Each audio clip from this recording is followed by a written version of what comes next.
You'll never understand, Wayne. You and me, we're not even the same species. I used to be you, then I evolved. From where you're standing, you're a man. From where I'm standing, you're an ape. You're not even an ape, you're a media person. Media is like the weather, only it's man-made weather. Murder? It's pure. You're the one made it impure. You're buying and selling fear. You say why? I say, why bother? I guess, Wayne, you just gotta hold that old shotgun in your hand and it comes clear like it did for me the first time. That's when I realized my one true calling in life. And what's that, Mickey? Shit, man. I'm a natural-born killer. Good morning, everyone. It's April 29th, 2018, America. U.S. Army has admitted to conducting hundreds of germ warfare tests on Americans.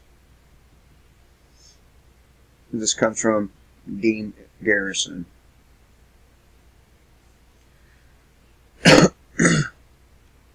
While the United States government claims to be horrified every time there are reports of a chemical attack that was allegedly carried out by the Syrian government, history serves as a reminder that the U.S. is responsible for carrying out a number of chemical attacks on thousands of unsuspecting Americans, and some of the innocent victims are still suffering from the effects today.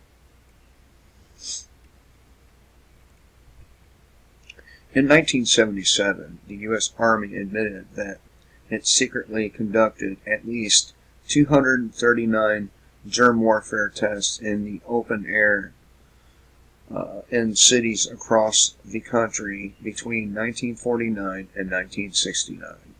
The areas where the lethal germs were simulated on the public were typically in major cities such as D.C., San Francisco, New York, Key West, Panama City, and so on, according to a report the Army submitted. In the report, the Army insisted that the purpose of the test was to study how biological warfare affects the public in case it needs to defend against it, calling tests essential. The Army claimed it needed to substantiate theories and fill knowledge gaps and to determine vulnerability to attack.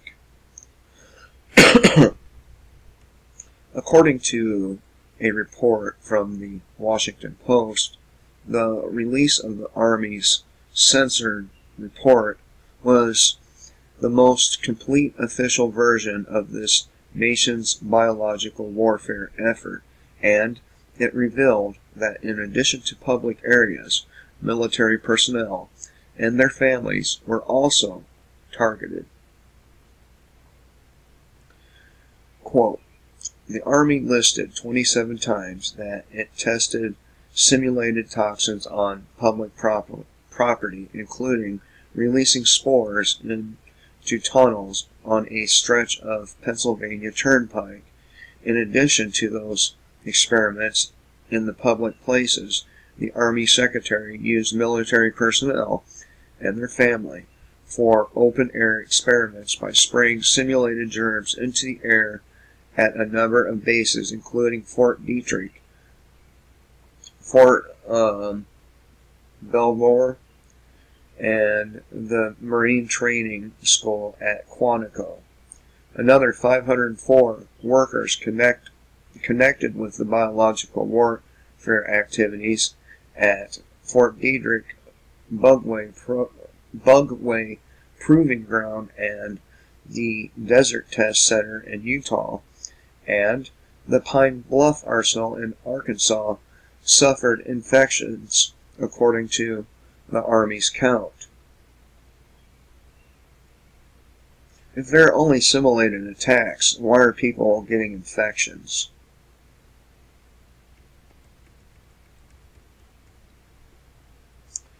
Army's report also noted that while the initial tests were carried out in 1942, the testing of biological warfare agents increased drastically in 1961 when the Secretary of Defense ordered the Joint Chiefs of Staff to evaluate the potentialities of biological and chemical warfare instead of just studying the effects of the agents from a defense standpoint. While the reports from the Army maintained that the live bacteria deployed in tests across the country were deemed harmless at the time, the tests resulted in lifelong illnesses and health problems for many of the innocent victims who were unaware that their quality of life was being compromised by a government experiment.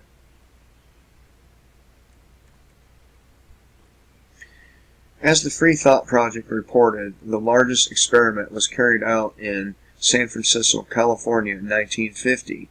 The Army sprayed the city with the microbe Seriata.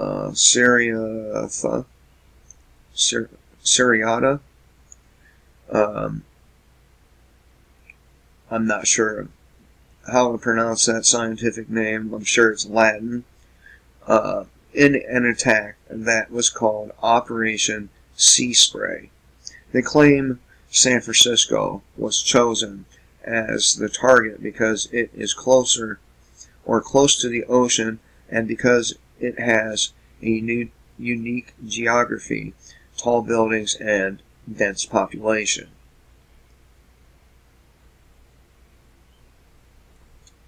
For 6 days in September of 1950, military members used giant hoses to spray clouds of that Serrata, I guess, along the San Francisco coastline, which resulted in the city's 800,000 residents receiving heavy doses of the chemical. It is also estimated that residents in the neighboring communities of Albany, Berkeley, Dale City, Colma, Oakland, San Leandro were all exposed to it.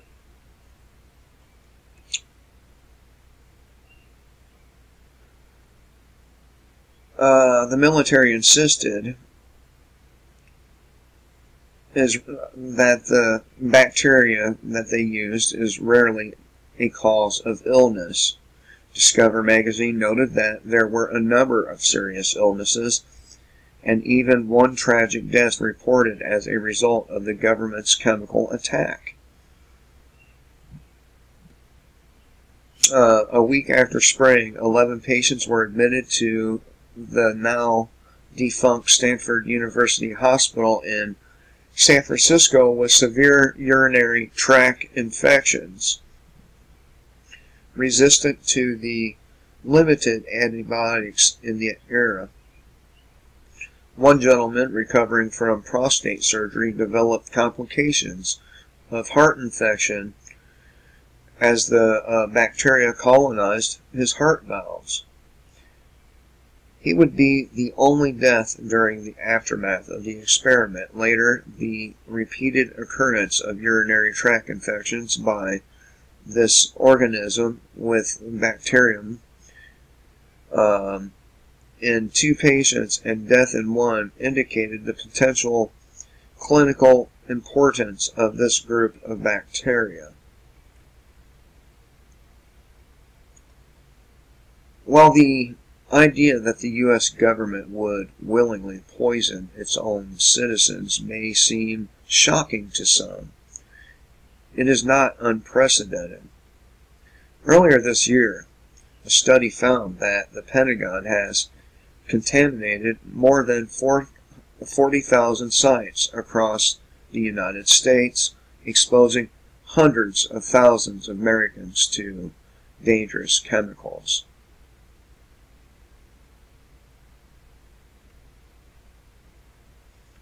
The investigation, which was conducted by a probe ProPublica and Vox revealed that by texting and disposing of deadly chemical weapons in the United States, the Pentagon has poisoned drinking water supplies, rendered millions of acres of land unsafe or unusable, and jeopardized the health of often unwitting Americans. The study noted that while the Pentagon has spent more than $40 billion in an effort to clean up the contaminated sites over the years, the results have been overwhelmingly inadequate, and many Americans are still at risk even after the government claims that the sites have been rendered safe for public use.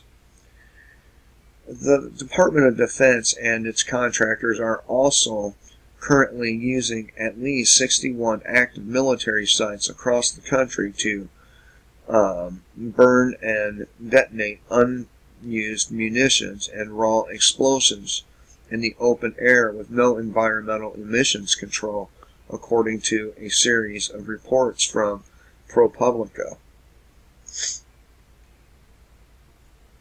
Ultimately, while the U.S. claims that it must engage in the war on terror to protect Americans from terrorists, the fact remains that some of the most harmful warfare launched against Americans on U.S. soil has resulted from secret experiments backed by the Pentagon, yet none of the officials from the government agencies who are responsible have been held accountable for poisoning countless innocent Americans with the attacks.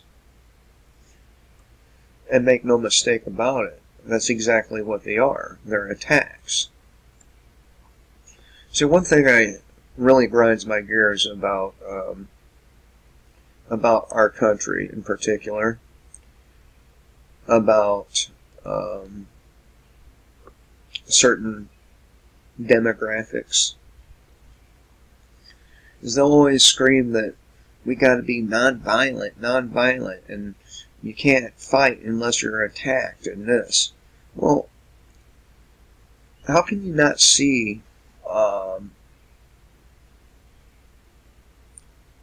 stuff like this as being attacked? How can you not see being sprayed by chemtrails as being attacked? Why don't you see it that way? Because that's exactly what it is. You're being attacked by a germ.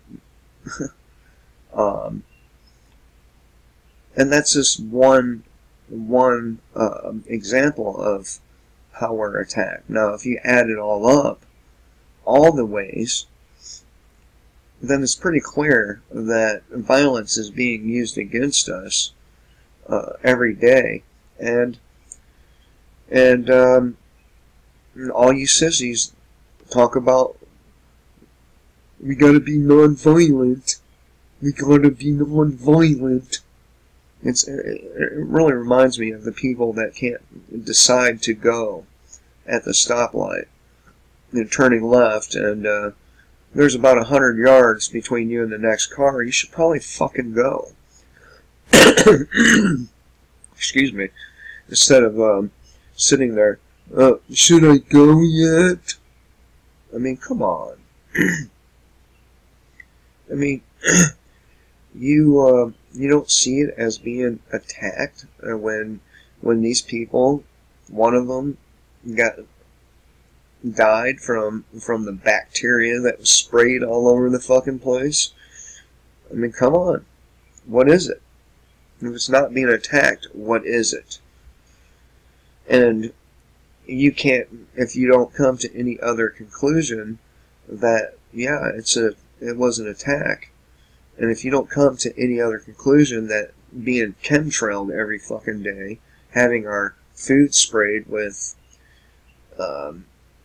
the deadly Monsanto Roundup, and having our water contaminated with not only Roundup, but dozens of other things, isn't being attacked, then what the fuck is? Anyway, hope everyone has a great day. Kill the state. live free.